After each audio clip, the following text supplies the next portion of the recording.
Hello mga kabi, ito si Nadia, si Giselle, si Carson. Yang tatlong yan, at talagang yan si Carson yung parang feeling Latino.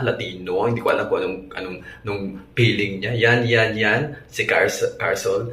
Yan silang tatlo talagang matatamis yung mga salita nila. Yan si Nadia, lalo niya si Nadia.